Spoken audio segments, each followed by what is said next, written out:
رسول اللہ صلی اللہ علیہ وسلم نے علم کی تقسیم دینی یا دنیاوی کی ہی نہیں، رسول اللہ صلی اللہ علیہ وسلم نے جو علم کی تقسیم کی ہے وہ نفع بخش علم اور غیر نافع علم. جب مولانا احسان اللہ ندوی صاحب نے آپ کے سامنے رکھا اللہم انی اسألک علما نافعا، دوسری حدیث ہے دعا ہے اللہم انی اعوذ بک من علم لا ینفع، اے اللہ نفع بخش علم کا میں سوال کرتا ہوں اور ایسے علم سے پناہ چاہتا ہوں جو نفع نہ پہنچائے. ہارون رشید کے دربار میں ایک شخص آیا اور اس نے کہا کہ میں بہت اچھا ہنر آپ کو دکھانا چاہتا ہوں.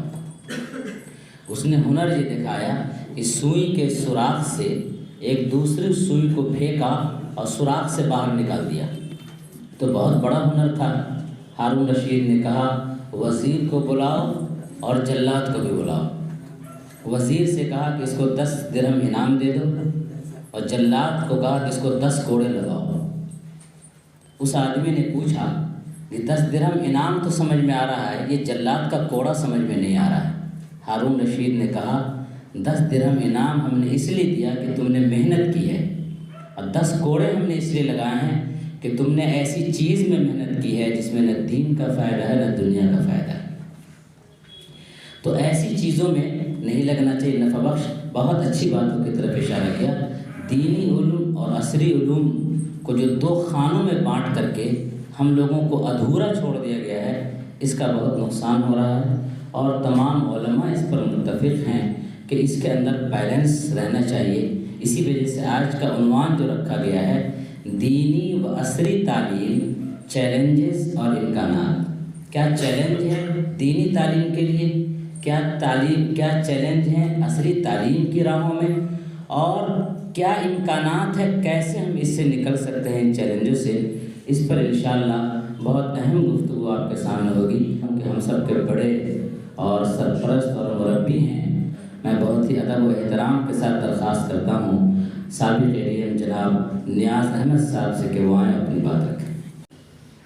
الحمدللہ رب العالمین والصلاة والسلام علی رسول الامین علی یوم الدین.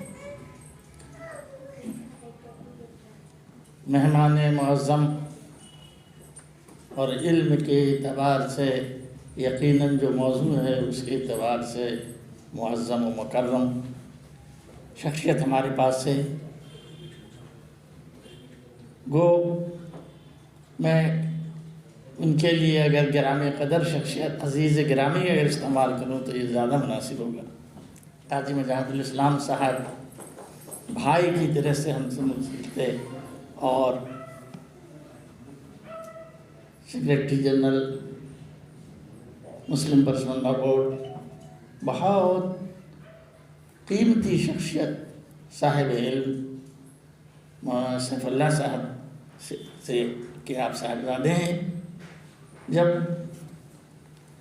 مولانا آفتاب غازی نے مجھ سے کہا کہ فون پہ کہ موضوع یہ ہے، میں نے کہا کہ اس پر تو بارہا گفتگو ہوتی رہتی ہے، ٹھنڈک ہے آج کل، کچھ عمر کا تقاضا بھی ہے، بعد نماز مغرب.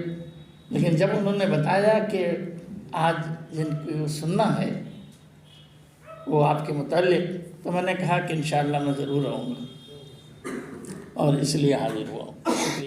تو میں اب صرف ٹو دی پوائنٹ ٹاپک پر بات کروں گا. علم کے متعلق علم کتنا ضروری ہے کسی بھی جاندار کے لیے، اینیمل سے لے کے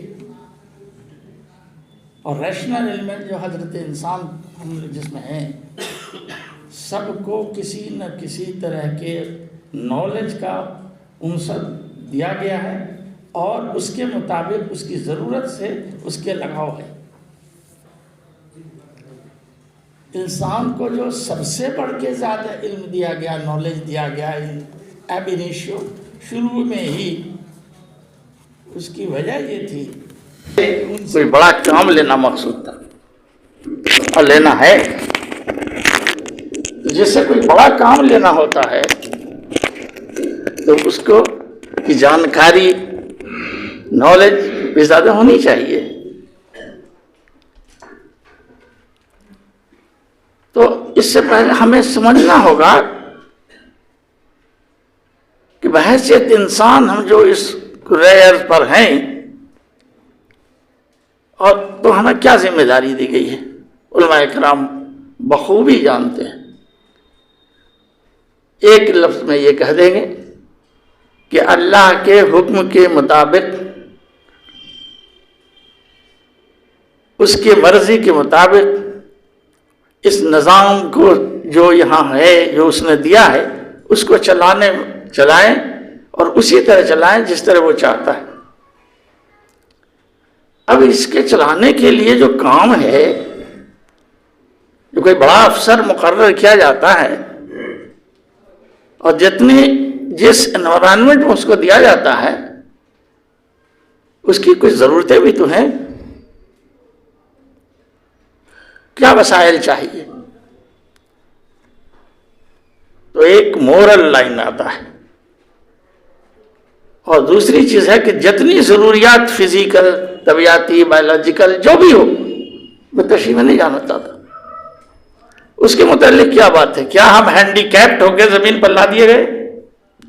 نہیں صاحب، آپ کو کچھ نہیں دیا گیا، جائیے زمین پر اور یہ اللہ اللہ کیجیے، اللہ کا نام لیجیے، یہ میری عبادت ہو جائے گی کمپلیٹ۔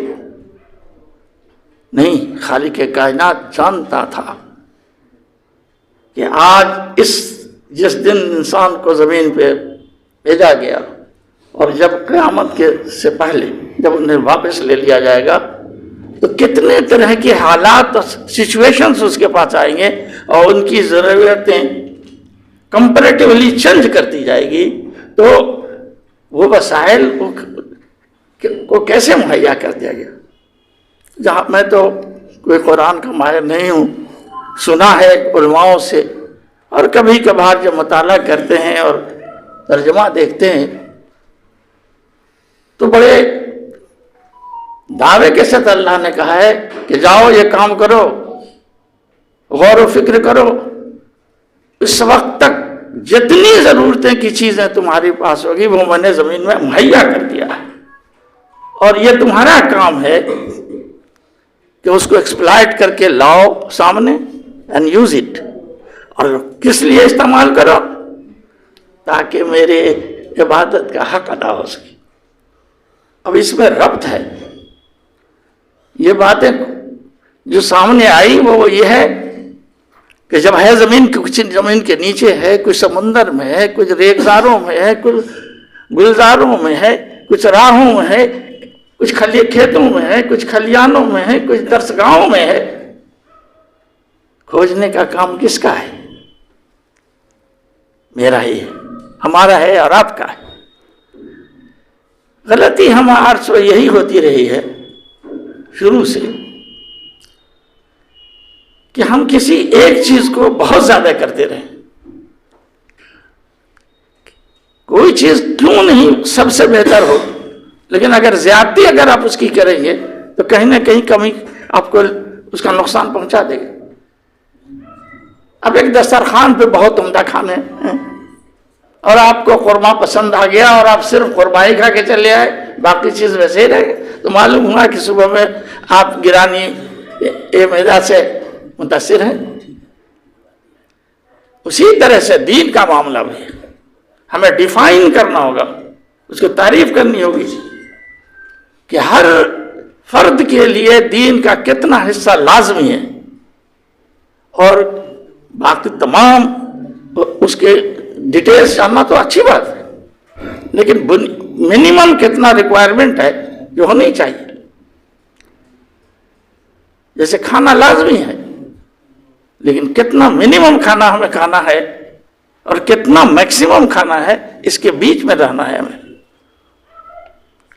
یہی معاملہ کچھ ابھی علوم کے سلسلے میں بھی زیر بحث ہے، اور مسلم کمیونٹی 2-3 ادوار میں اس سچویشن سے گزری ہے۔ ایک وہ وقت جب مسلمان یہاں آئے، مسلم اس سے پہلے اس ملک میں نہیں تھے، میں دنیا کی بات نہیں کرتا، آخر میں کنکلوژن میں میں بات اس کو لنک کر دوں گا تو اس وقت سچویشن دوسرا تھا. ایسا نہیں تھا کہ اخلاقیات سے یہاں کے لوگ بے بہرت ہوئے. انہیں گیتا کا علم تھا، انہیں وید کا علم تھا، انہیں بدھزم کی فلسفی سے تھا، جو بھی تھا. لیکن ایک دور آیا کہ مسلمز کا انکاؤنٹر ہوا ان لوگوں سے، اور لوگ آئے. تو مسلم کہاں سے آئے؟ مسلم تو جس سے مراد ہم لوگ ٹیکنیکل میننگ میں لیتے ہیں تو وہ یہ ہے کہ نبی کریم صلی اللہ علیہ وسلم کے امتی لوگ جب ہندوستان میں آئے یا عرب سے آئے، وہ دور ہوا. اور اس کے ساتھ کچھ مسلم رہنما، یہ بادشاہوں کا غلبہ اس ملک پر رہا، اور مذہب کا ایک تصور آیا، ایک نئے ڈھنگ سے آیا. چاہے وہ خراسان کی طرف سے آیا ہو، عربستان کی طرف سے آیا ہو، ترکستان کی طرف سے آیا ہو، ایک میننگ اور ایک شیپ لے کے آیا.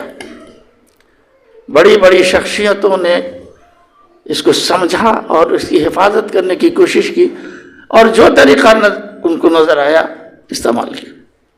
اور ایک دور ایسا بھی آیا کہ جب برٹش یا انگلستان کے لوگ، یوروپین لوگ یہاں آئے، صرف برٹشرز نہیں آئے، کلچر کے پوائنٹ آف ویو سے پرتگیز بھی آئے، فرینچ بھی آئے، ڈچ بھی آئے. یہ الگ بات ہے کہ انگلش کا تسلط ہوا، اور اس وقت میں چونکہ ان کا انکاؤنٹر اس سے پہلے ہو چکا تھا باہر، اور جو حکومت آپ کو امپائر سے پہلے جو مسلمانوں کی حکومت ورلڈ وائڈ تھی، اس سے وہ کاؤنٹر کر چکے تھے. تو اور انہوں نے جو اقتدار بھی یہاں لی تھی وہ مسلمانوں سے لی تھی. مسلمانوں کا سب سے بڑا اثاثہ اسلام تھا، دین. تو اس نے یہاں کی ایکسپیکٹ کی جاتی تھی، امید کی جاتی تھی کہ یہاں جو طریقہ ہوگا کہ اس سے اس چیز کو ایسے طریقے سے احسن طریقے سے جبریہ بھی کیا، بہت سارے علماؤں کے ساتھ ظلم کیا، اور ایسا طریقہ خوشنما مناظر ان کے سامنے رکھے گئے تہذیب کے اینڈ پراسپیرٹی کے، کہ رفتہ رفتہ ان سے یہ چھن جائے. اور شاید اسی کو محسوس کرتے ہوئے اس وقت کے اللہ نے اپنی طرف سے جن لوگوں کو یہ توفیق دی، دیوبند وغیرہ جیسے ادارے قائم ہوئے، اور انہوں نے کیا اس طرف بہت مثبت قدم اٹھا کر بڑی محنت سے کام کیا. لیکن پھر ایک عجیب بات ڈیولپ کر گئی. آپ کو پھیکی چائے دی جائے اور شکر دے دیا جائے تو شکر اتنی ہی ڈالیے جتنے چائے پینے لائق ہے، اور آپ پورے شکر کا پیالے کو ہی اپنے کپ میں ڈال دیں گے تو پھر تو میٹھی چائے بھی رہے گی، میٹھا پن بھی آئے گا، مگر پینے لائق رہے گا یا نہیں رہے گا، سوٹیبلٹی جو ہے اس کا سوال پیدا ہو. لوگوں نے محسوس کیا، اور جیسا بتایا منظر سلیمان سے کہ سر سید وغیرہ کا دور آیا تو وہ یہی تھا. وہاں تھا کہ ہاؤ ٹو سیو دین of Muslims during British India. تو دیوبند وغیرہ. پھر سوال پیدا ہوا کہ جب برٹشرز جانے والے ہو گئے، برٹش میں سے آ گئے، تو مسلم کے جنرل پراسپریٹی کا کیا حل ہوگا؟ what will be the fate of the Muslims in British India؟ تو اکارڈنگلی آپ کا علی گڑھ وغیرہ جیسے ادارے آئے، اور کسی نہ کسی حد تک مسلم کمیونٹی نے اپنے آپ کو دین بھی بچایا اور عصری تعلیم سے بھی حاصل کی. ابھی جو دور ہے، ایک مسئلہ یہ بھی آیا کہ what will be the fate of the Muslims with respect to their culture, religion and their prosperity in independent India, I use this,